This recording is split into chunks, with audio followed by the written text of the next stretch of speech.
only thing that's standing between you and the life you really want is that you won't stop carrying around that old version of yourself that doesn't fit anymore. Y'all, letting go isn't losing something. It's not a loss. It's an act of faith. Stick around and I'm going to tell you why. Your Southern Lesbian, traveling the globe again from London to California with a little bit of Carolina. Welcome back to Your Southern Lesbian. I am Ashley Hydrick, your host, and y'all, I cannot get any gayer than this. It's an old shirt, but I love it. It's my Christmas shirt. I hope you like it. Anyway, today we are here to talk about letting go, shedding. We are in the year of the snake still, 2025, right? Today's December 5th. My birthday was 2 days ago, y'all. And I turned 55. What the F? And here I sit in a ho-ho homosexual shirt. Please don't ever lose your inner child. It's what makes life fun. Just don't. Anyway, today we are here to talk about letting go. 2025, as I said, has been the year of the snake. We are supposed to be shedding this year, things that no longer serve us. So for these last couple of episodes of the year, I want us to really think about, what are we still clinging to that doesn't serve us?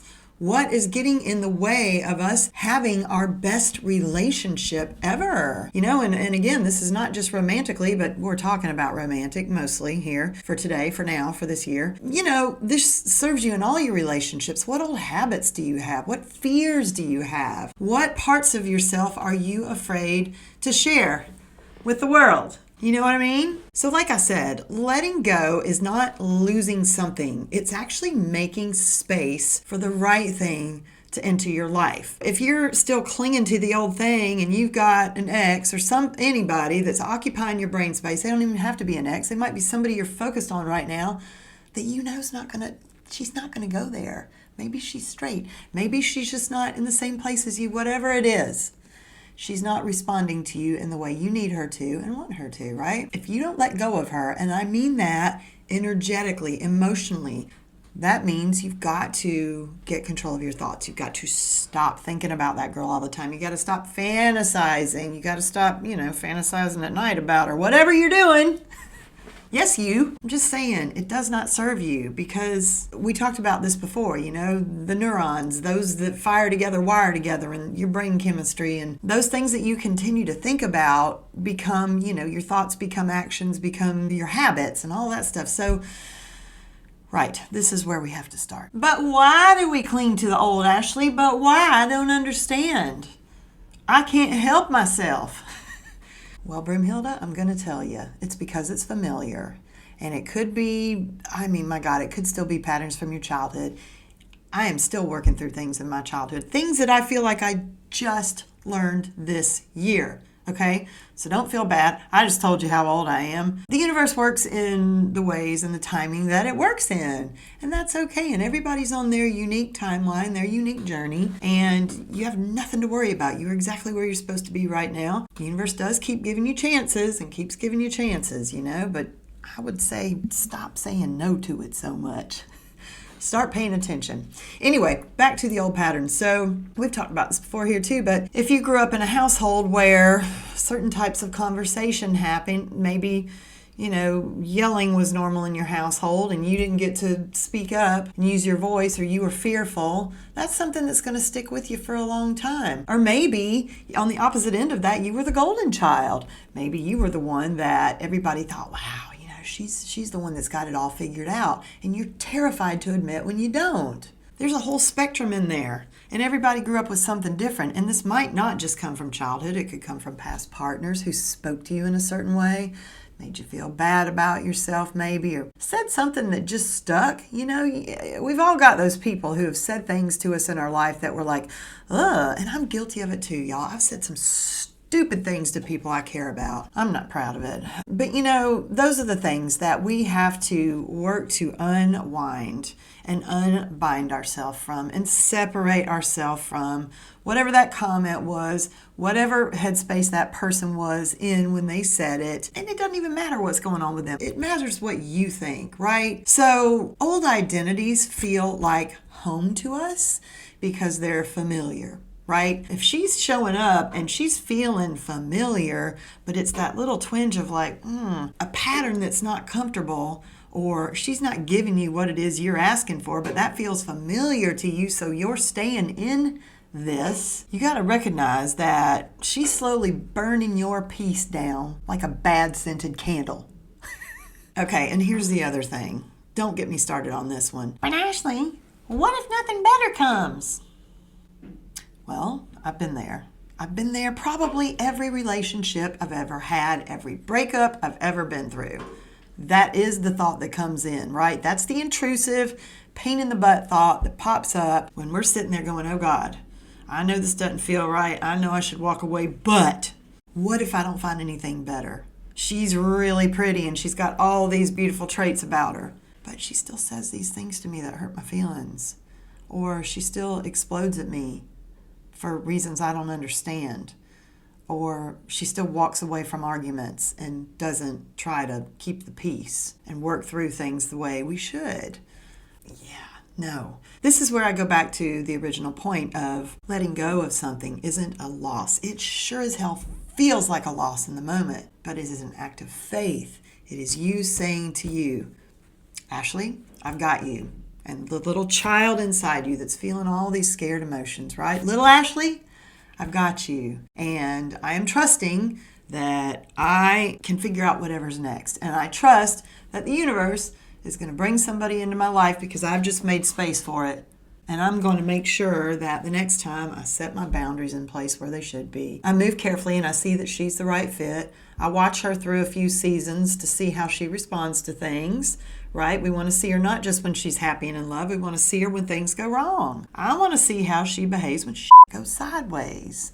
Because I want to see if she panics, if she freaks out, if she yells, if she blames herself, if she blames other people. You want to have that information before you commit to somebody, right? So essentially, when you're refusing to let somebody go because you have that fear of, well, what if I don't find anything better or anyone better? It's kind of like hoarding, right? It's like energetic hoarding. It's like, I'm going to keep this just in case.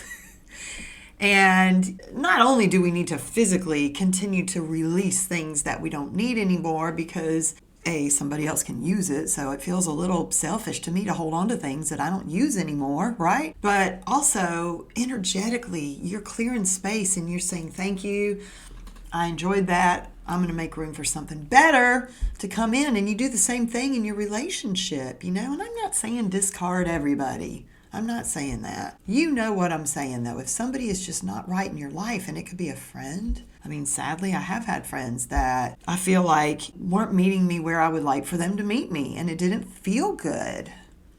So sometimes it's that, and it's setting this person aside because the conversations and the interactions just kind of don't feel good. They kind of hurt.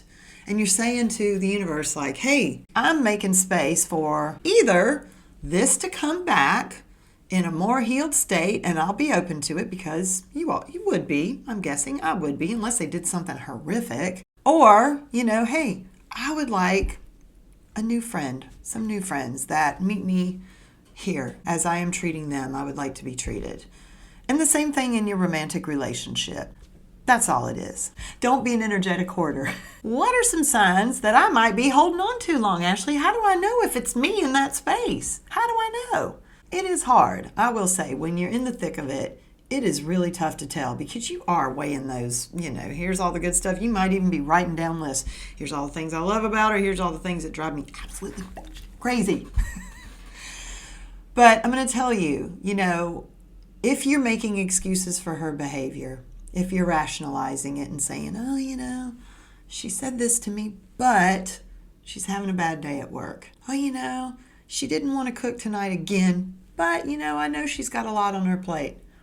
And sometimes that's true. Sometimes that's true. I'm not talking about you break up with your partner because she comes home after a bad week. No, I'm saying, is this a regular pattern that's going on for a period of time that doesn't feel good to you? Is your intuition, you'll know because your intuition will be like, you'll get that little gut feeling that just something feels off. And I just want you to pay attention to it, because the more you pay attention to your gut and the more you learn to trust your own intuition, the more it gets louder, quite frankly. And the more you trust yourself, and the more you trust yourself, and then all of a sudden, you're not second guessing anymore. You're like, I see that sign and I'm not putting up with this. You don't want to be exhausted from always trying to prop up the relationship.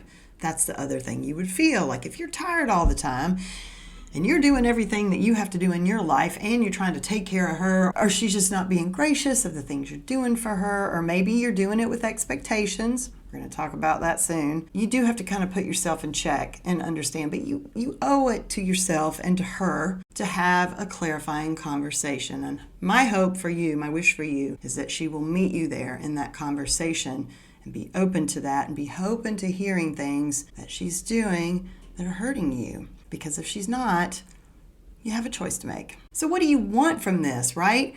When you let go and it feels like a loss, and like I said, it does, what you've really done, as we talked about, is you are having faith. You're having faith in your, in the universe, something higher, whatever you call it, by God. I do say God, but a lot of people prefer the universe or Mother Earth or my higher self or whatever it is you believe in. You want to allow room energetically for that next thing to come in, right? So you want clarity, you want peace in your life. You want a girlfriend that meets you where you are. You want someone that reciprocates on a level of where you are and appreciates you, because hopefully you're the same. If you're not, well, then you need to step up your game. If you're the one listening to this and you're hearing this from your partner all the time, just saying, it doesn't take much to just appreciate what someone does for you. It goes a really long way. This holiday seasons are here, obviously. And we're all going to be burning the candle at both ends. So give each other a little extra grace right now, but just be clear. Be clear on what those things are. And also, I know people don't like to break up at the holidays. That's a horrible, horrible time of year to have to do this, because you're thinking, I'm going to be alone for the holidays. I don't want that. Well, that is your choice, and I understand. I understand that's very difficult, but I'm just saying, would you rather have a holiday by yourself where maybe you're with your friends and your family, but you're not with a partner, where maybe you're missing her a little bit, but you're moving on your path forward and you're going to walk into 2026 with clean energy? Or do you want to drag this along with you? Because it's going to have to happen at some point. You know what I mean? I'm just saying. In the holidays, at least everybody's around. You got people around you who can hug you and you can be close to. Hopefully. You might not. I hope you do. I really hope you do. Find somebody. Go volunteer. If you are by yourself, find ways to volunteer and be around other people. It's so helpful. Anyway, that's a whole other topic.